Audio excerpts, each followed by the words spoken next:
The members of the Hynniewtrep Achik National Movement (Hanm) at a press conference held in Shillong today, the 15th of June 2023, had shared their concerns on issues related to border areas between Assam and Meghalaya, with special reference to those in West Khasi Hills and the Jaintia Hills. It may be mentioned that a delegation of the Hanm had submitted a memorandum to Cabinet Minister and also Chairman of the Regional Committee on Border Settlement West Khasi Hills, Lyngdoh, to urge upon the state government to resolve the issue of double epic card holders of non-tribals residing in the border area of Langpih in West Khasi Hills District. Speaking to reporters, the General Secretary of the Hanm, Langpih, said that the organization had been following up and acting on various issues faced by the people along the border between Assam and Meghalaya,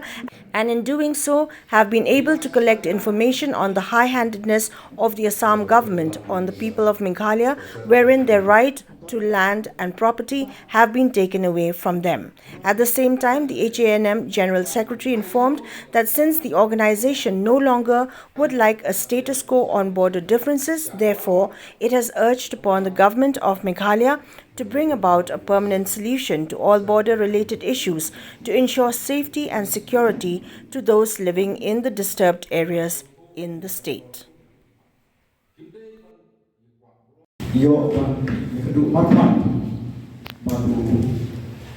Chairman of Regional Committee, West Khasi Hills District, Lyngdoh.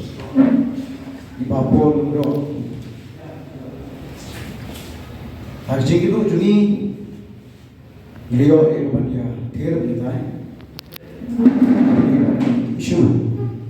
kemudian isu kaba merem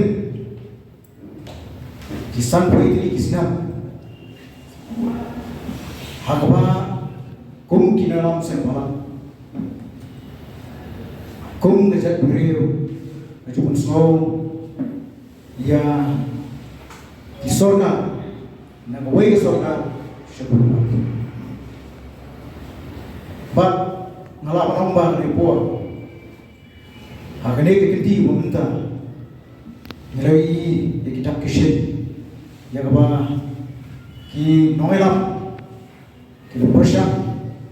banship yang isu hukum atau priority nakamta bagyo ya permanent solution hanti apa bola ka H&M kangai kam namar kata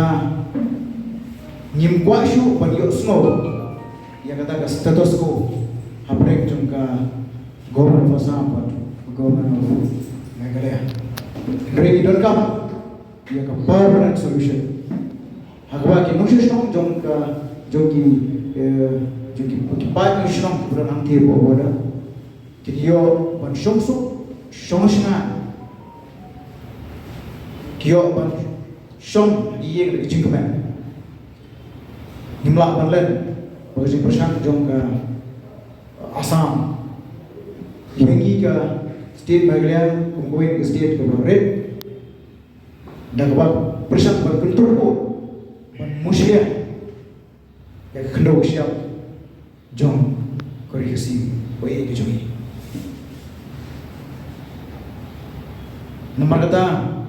lemah joni komiti